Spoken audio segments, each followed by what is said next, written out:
meaning thoughts.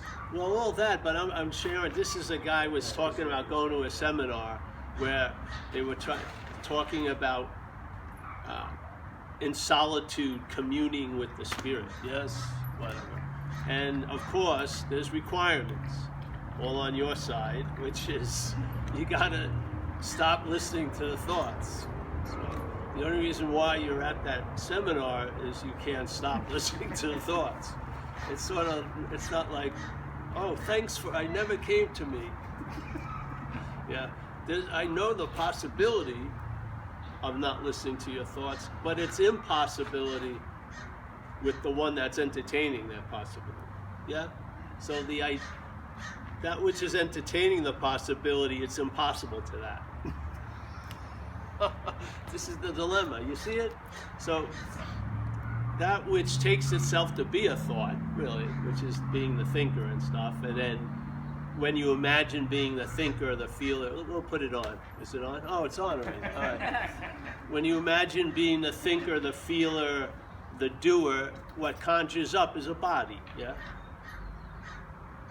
Yeah, the body, it conjures up. And basically, in a way, in one view, the body is a product of believing you're the thinker, the feeler, the doer. Yeah.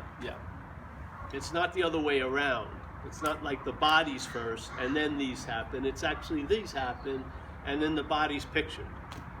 That's how other people would describe the quote-unquote linear event.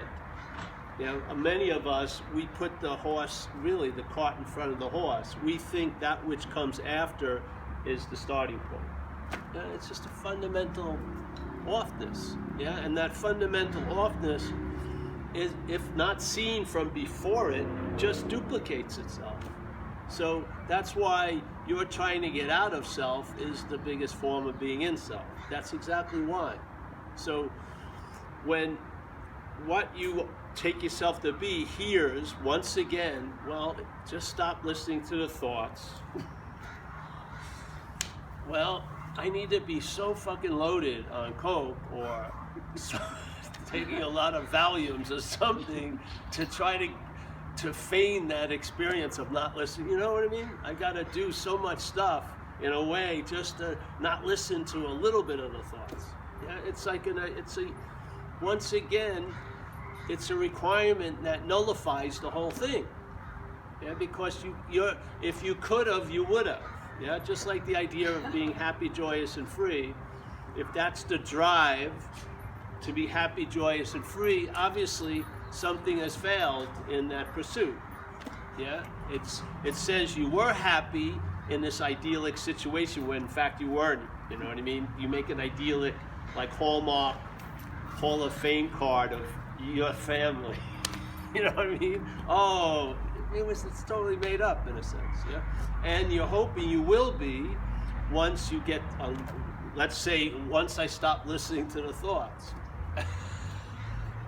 So everything is put off by a requirement totally prefaced on us. Yeah, I mean, it's self-centeredness to the max. So, all right. So I would walk right out if I heard that. First of all, I would never walk in. But if I was sitting in a place and they said, all right, there's no way, basically, you're going to experience this spirit unless or whatever, you're going to commune with the spirit unless you stop listening to the thoughts. Once again, that which comes after is the prerequisite to find out what's before. Yeah. What is it so hard, is it so far-fetched to entertain you may be that which is before thoughts? Yeah. I mean, something's conscious of the thoughts. Yeah, the thoughts aren't conscious of themselves in a weird way, right? They're objects to a subject. Yeah. So the subject seems to be losing a sense of something, it's appearing to it. It doesn't, but it's appearing, it's losing its way by its listening to the thoughts. Yeah? But the only way the thought listened to could have the power over that which is listening is if that which is listening is into it, you know. Yeah? I mean, that which is listening how to take the big impossible bait first for all these things to start happening. Yeah? You know what I mean? So I can't stop. See, because when you were a kid, I'm sure thoughts were going through the brain. Maybe not that many, but there was no listening to them. Yeah? You were just awake, looking, just whatever. You would just move. Everything was flailing around. There was no sense of organization yet. Yeah? And the thoughts didn't seem to have much sway. I would say more emotions and, not getting what you want, like the tit or whatever. Yeah, those were the driving forces. Then the thoughts start becoming more attended to. Yeah, because they have a job to do in a way. They're reinforcing the idea of being the thinker. See, they have a job that we're not aware of. Yeah, because we're wondering why. It's sort of like mosquitoes. Why are there mosquitoes? Yeah. Are they really doing any benefits? They seem to be an extraneous thing. Would be nice to get rid of. Just fucking female mosquitoes. They're the ones that bite. Yeah, and they're trying to do that. They're trying to genetically engineer that what will give birth is only to male mosquitoes, and there'll be male mosquitoes giving birth to male mosquitoes. Cut out all the females, and there'll be no sucking of the blood. I don't take that as symbolism for real life.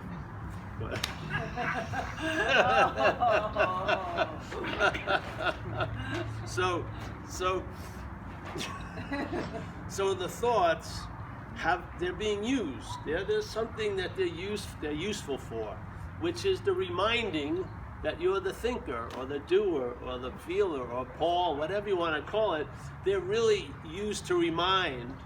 It's not their intention, but they're being used to remind that you're the thinker, or you're the thought about, or you're just like that which is being thought about, but it's supremely different. You know what I mean? Another object. Yes? So the thinking, the feelings, the actings, the actions are being used really to reinforce the idea of being the actor, the thinker, and the feeler. Why not get...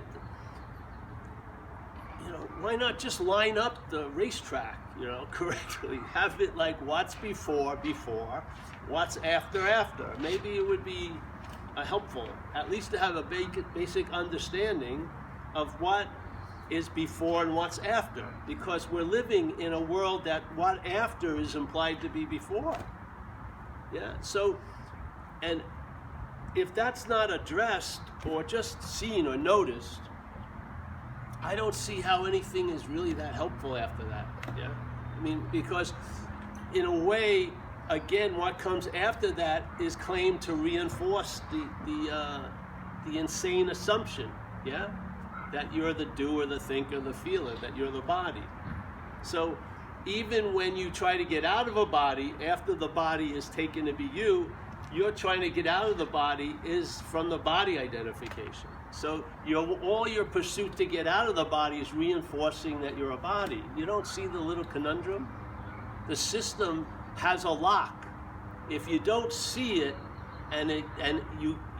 you're seeing it in it, all your little moves to get out of it reinforce the in. Wow, who would have thought? I humbly believed I could get out of self. As Paul, I did. Because I tried unbelievably to do it. There was a trying to get out of self as self, through spirituality, through tons of shit, yeah? And a lot of the mediums, I could question my performance. Maybe I didn't do enough meditation or sacrifice or surrender or devotion. But in one little medium, drug addiction, I was perfect. There's no way you could do more with that medium than I did. Seriously, I'm not proud of it. It was just a fact. Yeah, that was my vehicle, seemingly, and I put everything in it. And if this ain't gonna fucking work, I wish I would have been able to apply the information I got from that to other things, but I thought other things were different, like spirituality and stuff. And I had to learn, thank God, not going all as far as I did with drugs, that they're not different, really, because you're in them. And you're the biggest influence, yeah? If you step on the way of spirituality, you're the biggest influence in that way. If you step on the way of drugs, you're the biggest influence in that way.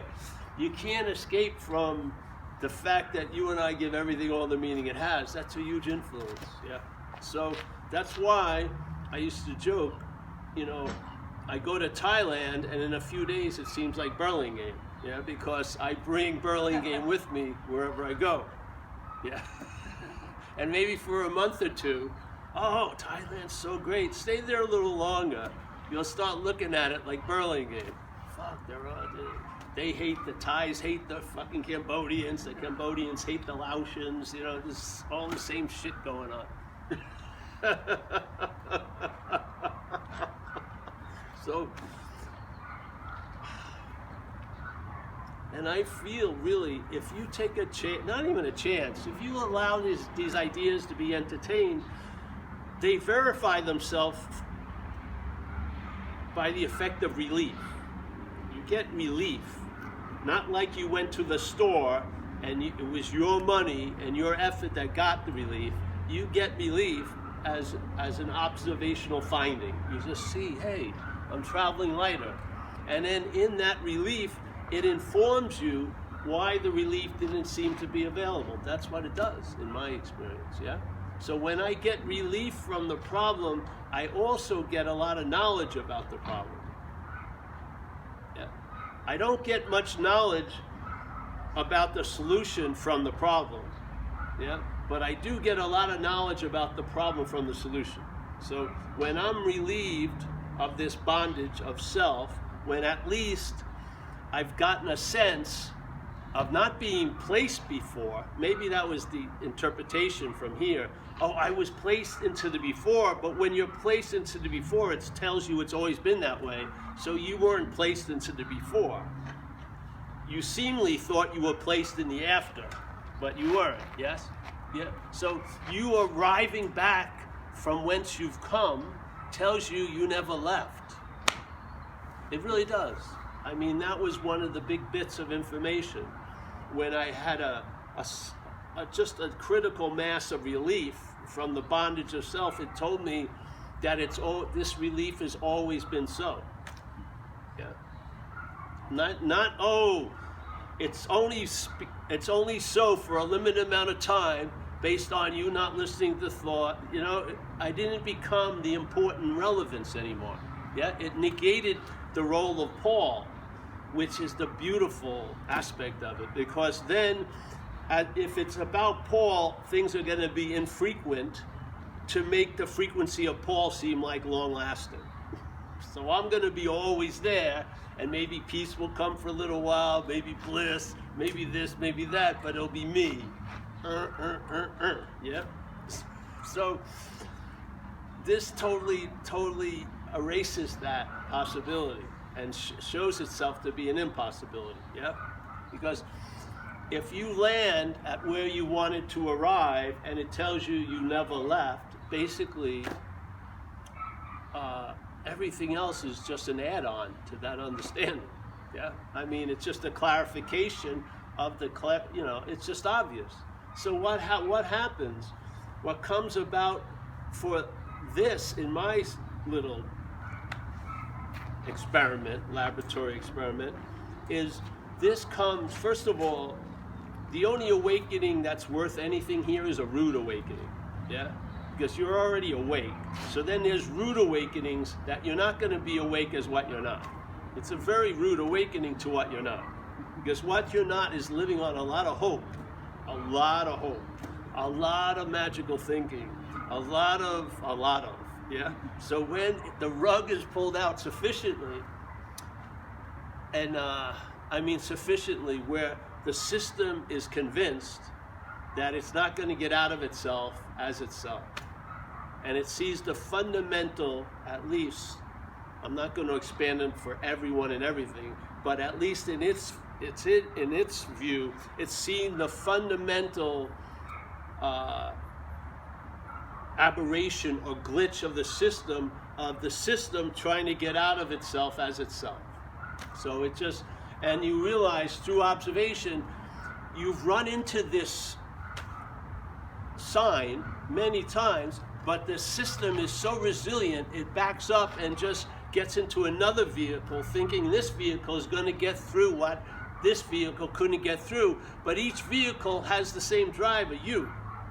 And it ain't the fucking car. It ain't Kabbalism, or then switch to Buddhism and then go to Druidism and then go to this, the Wiccanism and this, whatever. It's not that, because you're in each vehicle. It's you. You. Yeah. So this, you see the fundamental futility of switching vehicles because you've run into the source code of the failure of the system. Just like when you go here, the system's out and it says it. You open the door, it says nothing's in service. Yeah, no alarm, nothing, I hope. Anyway, yes? This is what it's like. You run into the system's underlying red line, which is self can't get out of self. Self can't get out of self.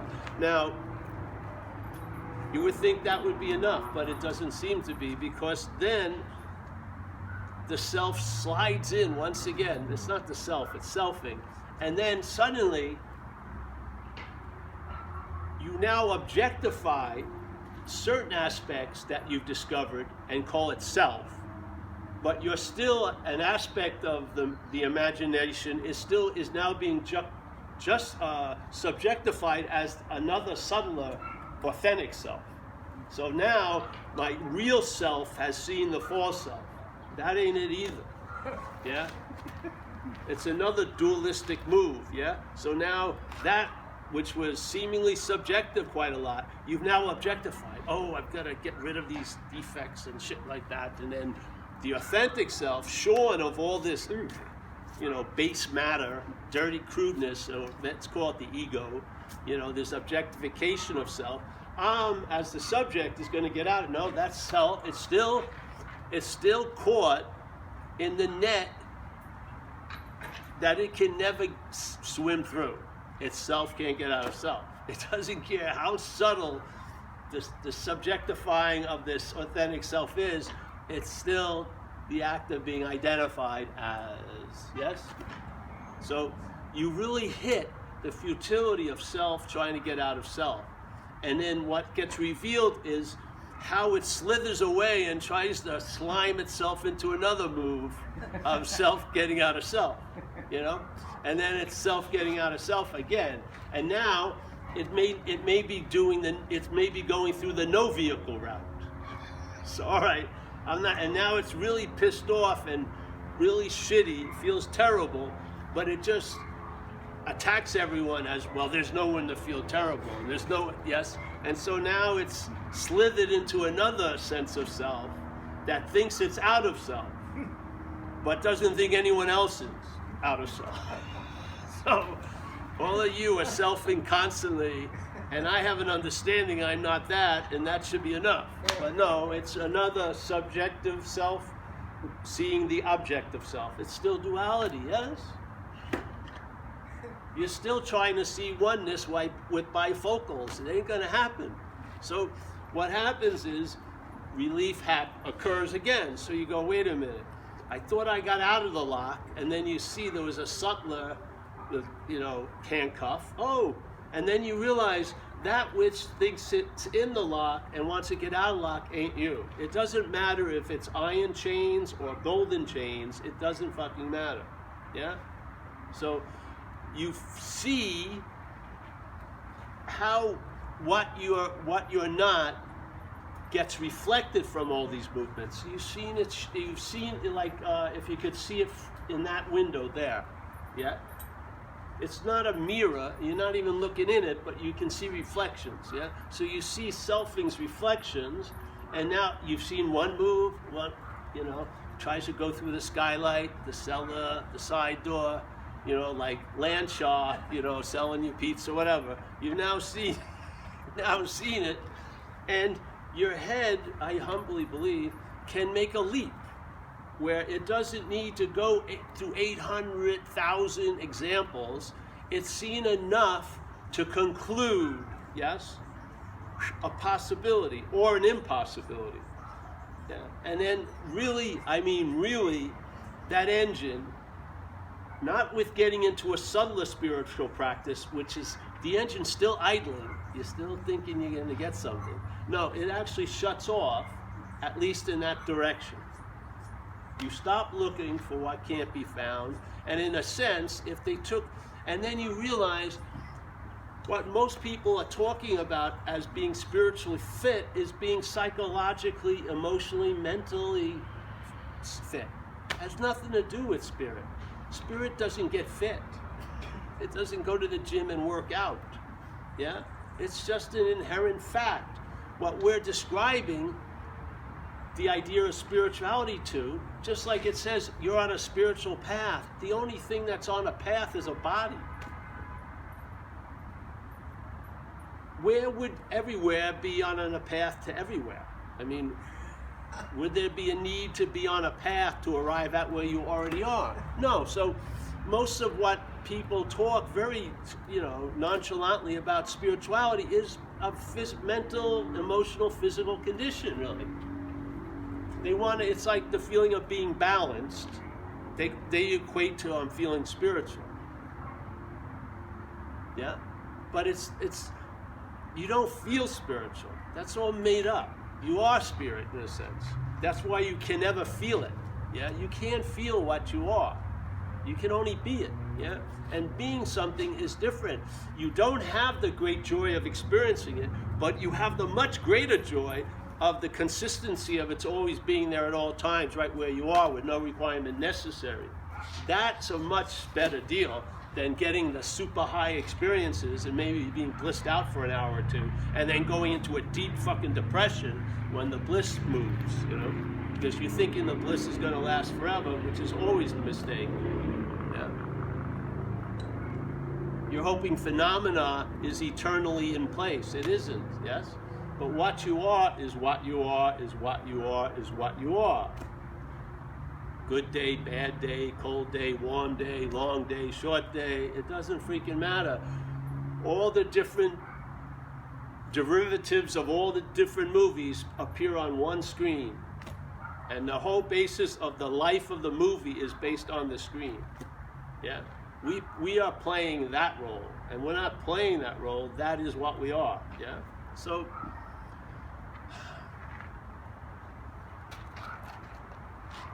in a weird way, when I was young, I didn't want to be like anybody. I wanted to be special because I didn't like people that much. Yeah. So I wanted to be special. Tried my fucking best, in a sense. Went through everything you possibly can. And the thing I really hated the most about people, what I thought was their ordinariness, to me is the apex of what we call spirituality. You're brought back to the complete ordinariness of being awake as an inherent fact, not as something you acquired or you can lose or you can embellish or you can diminish. Yes, it's just like so, but the ordinariness is appreciated in a way that maybe you wouldn't appreciate it if you had just been there the whole way. Yeah, you appreciate it when you get brought back to the simplicity of that which could be called a noble endeavor is really based on an inherent fact. And you can just take that off your bucket list, really, and just move on to like getting to Acapulco, because you can go to Acapulco. You can jump out of a plane. You can do a lot of things. But you can't do yourself into being. Yeah,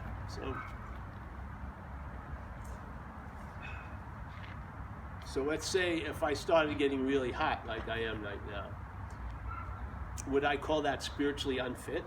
I don't feel fit spiritually? No, it would be a body. My whole experience would be framed as a body, yeah?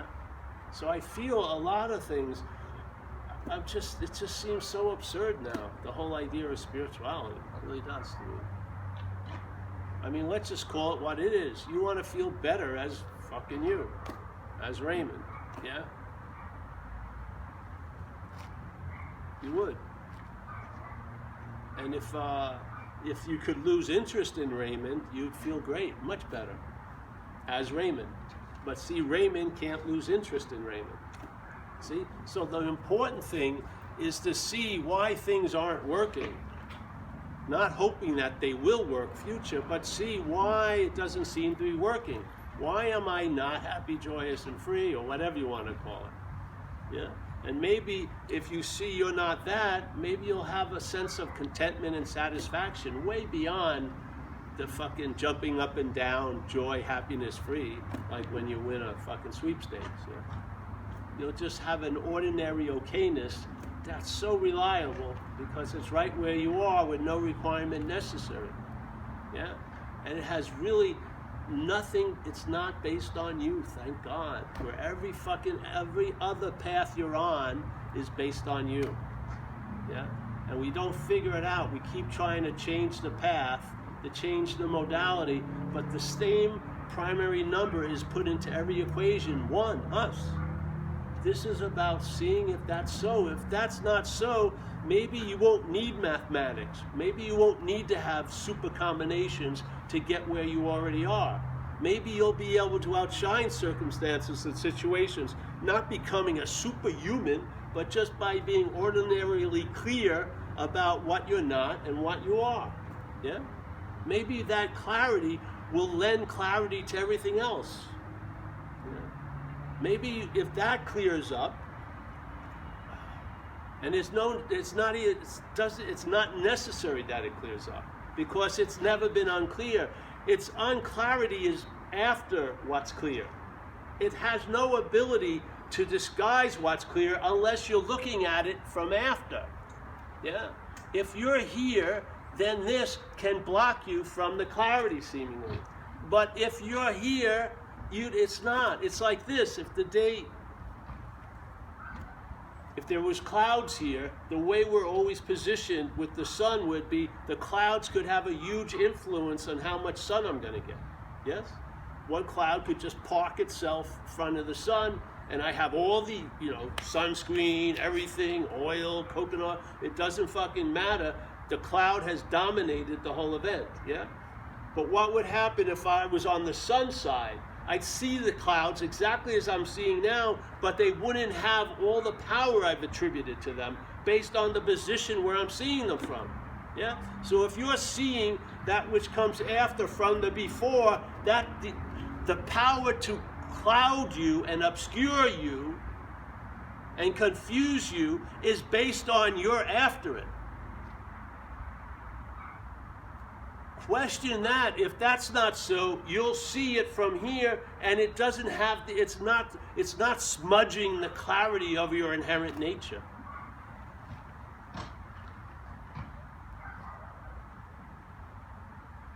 You'll have a distinct sense of it.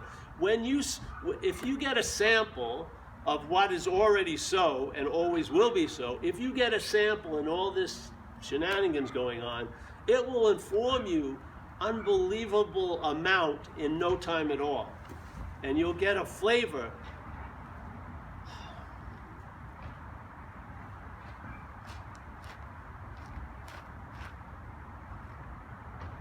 You'll have a flavor that will be like spread like peanut butter on the bread of understanding. Yeah? You'll have a flavor to it. You'll have the understanding, and it'll have peanut butter, organic peanut butter. It'll be crunchy with, like, say, huckleberry jam, whatever you like. Yeah? Wow, this tastes fucking really good. And it's nutritious also.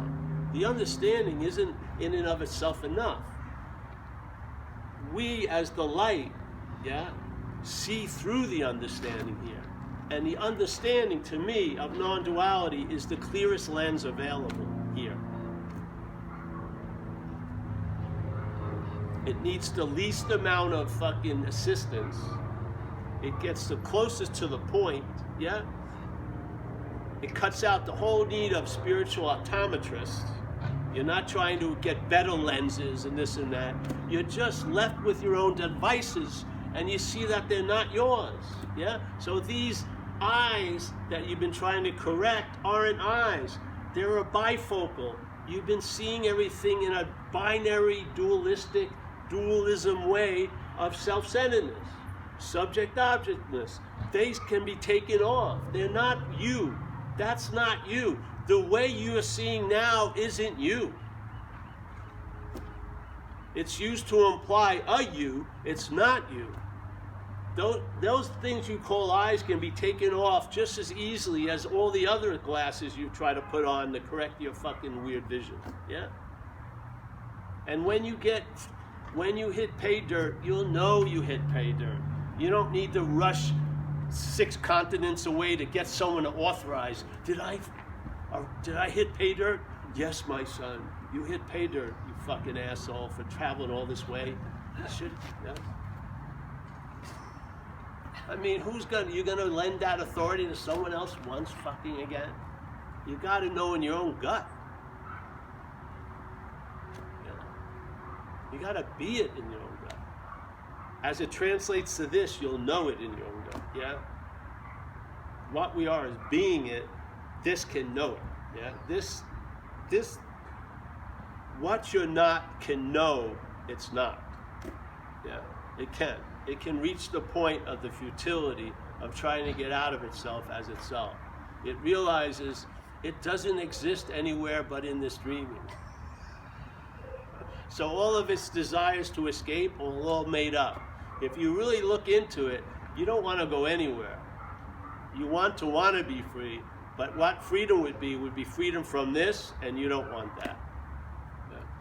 So let's just be honest, fucking, shoot for goals you can, arrive at today, like selling maybe, hopefully one of your things will be sold, and you have a coffee and this and that, and you have camaraderie and community. What more do you want? Yeah? All the while being what you've been so much looking for. Being it. Yeah. So, yeah. I'm getting fried. I got a small hat with a big head.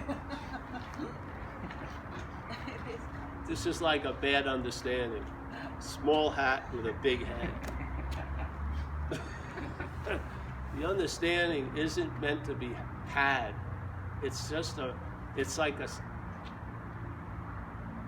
a crutch until something becomes obvious, yeah? Yeah. It's not the bearer of light. It can be a vehicle for light, but it's not the bringer of light. Yeah, you are the light. Yeah. It's sort of like it keeps you being the big head that's blocking the movie. So instead of saying, get down, sit down there, you motherfucker, and then you realize it's you, you know that it's you. So you don't have to go through the whole, something's blocked, no, it's your head. Yeah? All right? And then see, hey, I'm not that, then the head can be part of the fucking movie. It's destroying the movie. No, it's part of the movie, really. Every movie has a big fucking head in front of it. I wouldn't have done it that way. Yes, you would have. This is how it's happened. So, yep, that's it, eh? Any questions? We're going to be at the Falkirk Cultural Center Tuesday night. One of my, I go there only for the room. It's a beautiful room. Amazing. And it has all these weird pictures of people who you don't know, a strange family or something. All definitely strange looking fucking eyes. Maybe they're the Falkirks, I don't know. So, but it's a really nice place. I go there just to sit in that room. It's a trip.